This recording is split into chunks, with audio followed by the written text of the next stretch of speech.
Asia কাপের এবারের আসরে বাংলাদেশের শুরুটা হয়েছিল আশাব্যঞ্জক। প্রথম ম্যাচে হংকংয়ের বিপক্ষে জয় দিয়ে টুর্নামেন্ট শুরু করেছিল টাইগাররা, কিন্তু সেই আনন্দ টিকল খুব বেশি সময় নয়। দ্বিতীয় ম্যাচে শ্রীলঙ্কার বিপক্ষে ব্যাটিং ব্যর্থতায় দল পড়ল বড় বিপর্যয়ে। এই বিপর্যয়ের সঙ্গে সমালোচনার তীর ছুটল ওপেনার তানজিদ হাসান তামিমের দিকেও। প্রথম ম্যাচে হংকংয়ের বিপক্ষে 14 রানের ইনিংস খেলার পর লঙ্কানদের বিপক্ষে 0 রানে ফিরতেই প্রশ্ন উঠল তার সামর্থ্য নিয়ে। ক্রিকেট অঙ্গনে তখন জোরালোভাবে শোনা যাচ্ছিল তানজিদ নাকি বড় মঞ্চের খেলোয়াড় নন। প্রবাদের মতোই উড়ে বেড়াচ্ছিল কথা, মোল্লার দৌড় মসজিদ পর্যন্ত। সমালোচকদের ধারণা ছিল তানজিদের ব্যাট শুধু দ্বিপাক্ষিক সিরিজেই হাসে, বড় আসরে এলে থেমে যায় তার দৌড়। কথাটা একেবারেই উড়িয়ে দেওয়া যায় না, কারণ গত 4টি বড় ইভেন্টে একবারও নিজের সামর্থ্যের প্রমাণ দিতে পারেনি তামিম।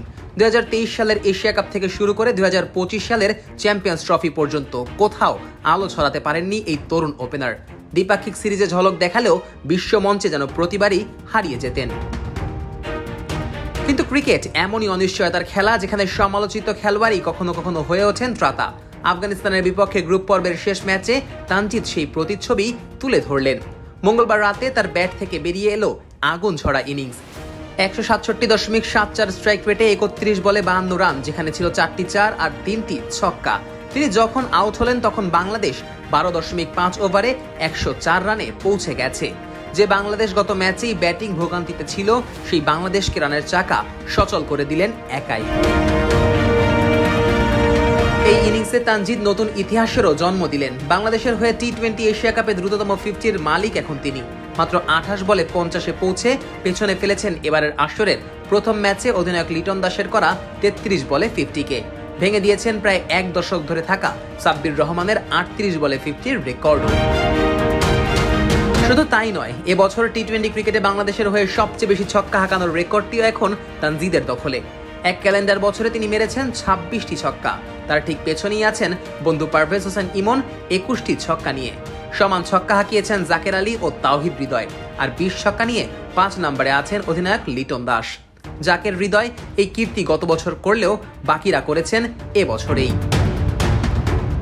তানজিদের এই ঝড়ো ইনিংস শুধু রেকর্ড বইয়ে নাম লেখায়নি, বাংলাদেশকেও এনে দিয়েছে বাঁচার স্বপ্ন। তানজিদের ব্যাটিং ও টাইগারদের বোলিং তোপে রাশিদ খানের আফগানিস্তান ছিন্ন ভিন্ন হয়ে যায়। ফলে সুপার 4-এ খেলার আশা জিইয়ে রাখলো টাইগাররা। যদিও এখনো তাকিয়ে থাকতে হবে বৃহস্পতিবারের শ্রীলঙ্কা আফগানিস্তান ম্যাচের ফলাফলের দিকে। তবুও এই এক ইনিংসেই বদলে গেছে অনেক হিসাব। বাংলাদেশের হয়ে এখন পর্যন্ত এই এশিয়া কাপে 3য় সর্বোচ্চ রান সংগ্রাহক তানজিদ। সবচেয়ে বড় কথা, তার ব্যাটিংয়ে এসেছে আত্মবিশ্বাসের ছোঁয়া, যা আগে বড় আসরে কখনোই দেখা যায়নি। বাংলাদেশ যদি সুপার 4-এ যায়, তবে সমর্থকেরা হয়তো আরো কিছু তানজিদ ঝড়ের অপেক্ষায় থাকবে, কারণ তিনি প্রমাণ করেছেন তার দৌড় কেবল দ্বিপাক্ষিক সিরিজের গণ্ডিতে আটকে নেই। সঠিক সময়ে আলো ছড়াতে জানেন তিনি, জানেন কিভাবে সমালোচনার দেয়াল ভেঙে উত্তর দিতে হয় ব্যাট হাতে। Nazmus Sakib, on field.